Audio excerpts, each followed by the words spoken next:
जय हिंद। दोस्तों, अगर आप भी 2025 में एसआईपी करने के लिए या फिर लमसम करने के लिए एक अच्छा सा फंड ढूंढ रहे हैं तो आज की इस वीडियो में मैं आप सभी को एक बहुत ही शानदार फंड के बारे में बताऊंगा। फंड इतना शानदार है कि जब स्टॉक मार्केट में गिरावट होती है तो ये गिरता कम है, लेकिन जब स्टॉक मार्केट अच्छा होता है तो ये फंड बढ़ता ज्यादा है। इस फंड में हमें डाउन साइड प्रोटेक्शन बहुत अच्छा मिल जाता है और ये फंड वैल्यूएशन वाइज भी हमें अच्छे वैल्यू पर मिल जाता है। देखिए, मैं आप सभी को सस्पेंस में बिल्कुल नहीं रखना चाहता हूं। आज के इस वीडियो में जिस फंड के बारे में मैं आप सभी से चर्चा करने वाला हूं वो वैल्यू कैटेगरी का फंड है। देखिए, हम वैल्यू कह लें या फिर कॉन्ट्रा कह लें या फिर पी फंड कह लें, इन तीनों को सुनकर के ऐसा लगता है कि तीनों अलग अलग कैटेगरी के फंड है, लेकिन तीनों ही एक ही कैटेगरी से आते हैं। आप वैल्यू फंड इनको मान करके चल सकते हैं। तो आज की इस वीडियो में मैं आप सभी को एक वैल्यू फंड के बारे में बताऊंगा और साथ ही साथ देखेंगे कि भाई वो कौन सा फंड है जिसमें हमें 2025 में एसआईपी करने के लिए या फिर लमसम करने के लिए चुनना चाहिए।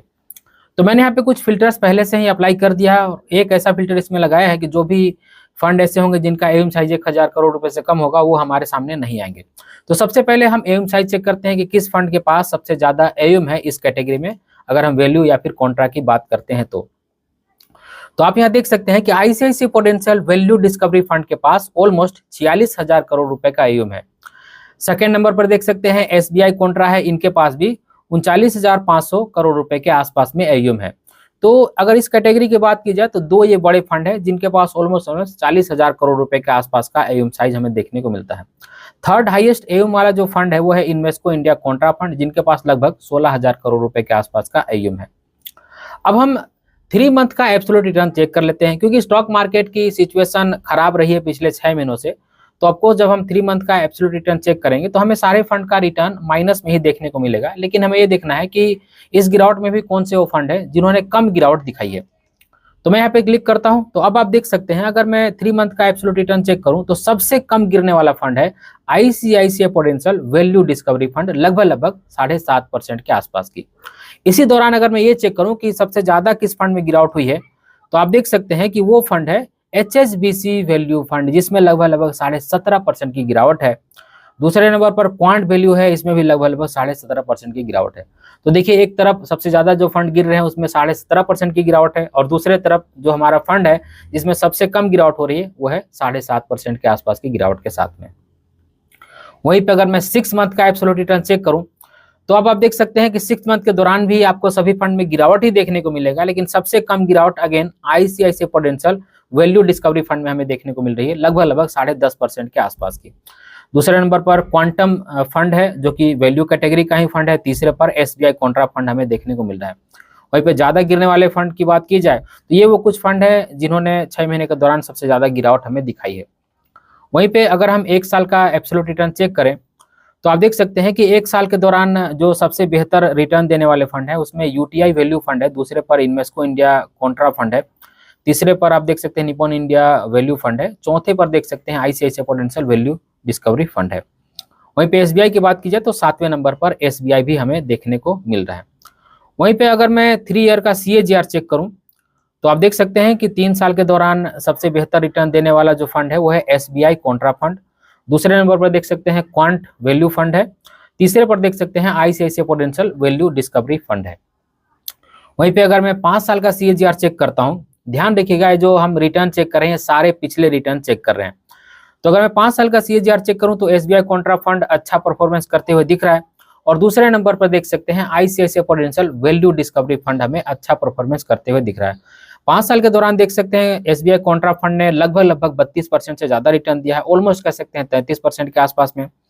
वहीं पे अगर ICICI Prudential value discovery fund की बात की जाए तो लगभग 29.5% के आसपास का रिटर्न देते हुए दिख रहा है।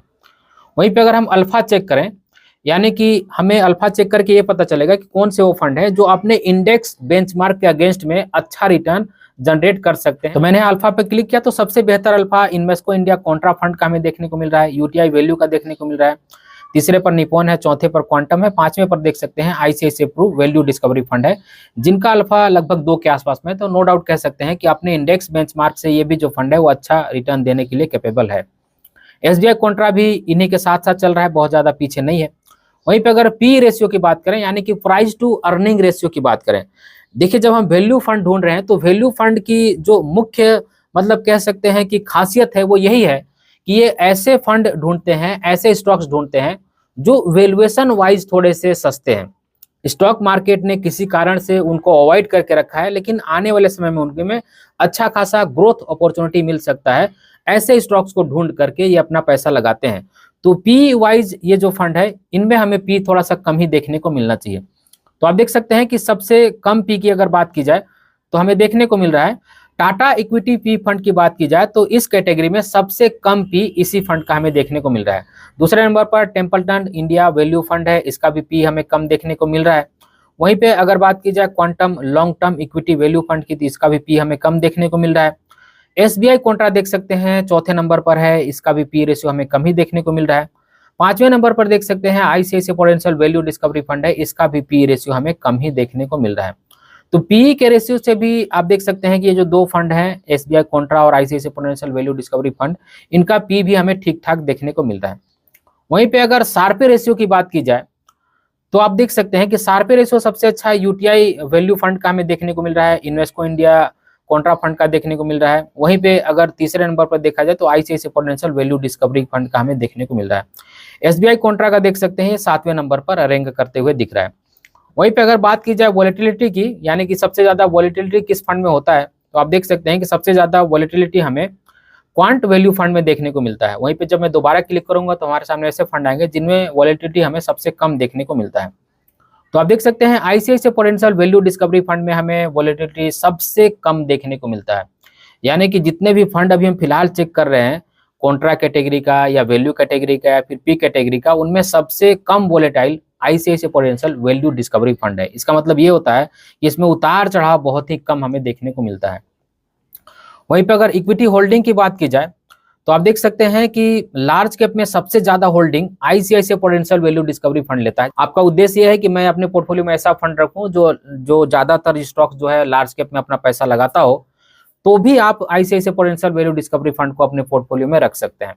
और अगर इक्विटी होल्डिंग की बात की जाए तो यहाँ 82.64%, यानी कि लगभग कह सकते हैं आप कि 83% के आसपास में ही पैसा इनका अभी स्टॉक मार्केट में इन्वेस्टेड है। इसके बावजूद भी इनके पास 71% का जो एक्सपोजर है वो लार्ज कैप में है।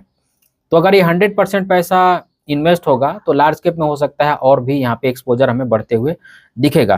तो दोस्तों मैंने जितना भी चेक किया उसके हिसाब से मुझे दो फंड यहाँ पे अच्छे लगे हैं। सबसे पहला जो चॉइस होगा मेरा अपना पर्सनल बता रहा हूँ, मैं आपके ऊपर थोप नहीं रहा हूँ। जैसा कि मैं वीडियो में अक्सर आपको कहता हूँ कि अगर आपको किसी भी फंड में इन्वेस्ट करना हो तो आंख मूंद के इन्वेस्ट नहीं करना है, किसी के भी बात पर यकीन नहीं करना है, अपना रिसर्च करना है। अगर आपको अपने रिसर्च में भी अच्छा लगता है तभी आपको इन्वेस्ट करना चाहिए। ऐसे अभी तक हमने जितना भी पैरामीटर्स देखा, उन पैरामीटर्स में देखा जाए तो ज्यादातर टाइम में ICICI Prudential value discovery fund सबसे अच्छा करते हुए दिख रहा है, या फिर दूसरे तीसरे नंबर पर हमें देखने को मिल रहा है। तो अगर हम एक ऐसा फंड ढूंढ रहे हैं जिसमें वॉलेटिलिटी बहुत कम हो, जिसमें लार्ज कैप स्टॉक्स का एक्सपोजर बहुत ज्यादा हो, जो वैल्यू वाइज भी ठीक ठाक हो, जिसका परफॉर्मेंस भी बहुत अच्छा हो, ओवरऑल एक हमें अच्छा सा स्मार्ट पैकेज मिले किसी फंड के रूप में, तो मेरे ख्याल से ICICI Prudential value discovery fund हमारे लिए एक बेस्ट चॉइस हो सकती है इस गिरावट के माहौल में। अब देखिए इस वीडियो में बस मैं आपसे इतना ही कहना चाहता हूं कि अगर एक सिंपल सी वीडियो बनाना हो तब भी हमें अच्छा खासा एफर्ट लगाना पड़ता है, लेकिन अगर वीडियो बहुत अच्छी बनाना हो तो बहुत ज़्यादा एफर्ट लगाना पड़ता है। तो अगर मेरी एफर्ट आपको पसंद आई है, इस वीडियो से आपको कुछ वैल्यू मिला है, तो इस वीडियो को एक लाइक जरूर कर दीजिएगा। और अगर आप चाहते होंगे कि ऐसे ही वीडियो मैं देखते रहूं तो चैनल को भी सब्सक्राइब कर लीजिएगा। इस वीडियो में बस मैं आपसे इतना ही कहना चाहता हूं कि अपना और अपने फैमिली का बहुत ख्याल रखिएगा। मैं मिलूंगा इसी तरह किसी और वीडियो में, तब तक के लिए बाय।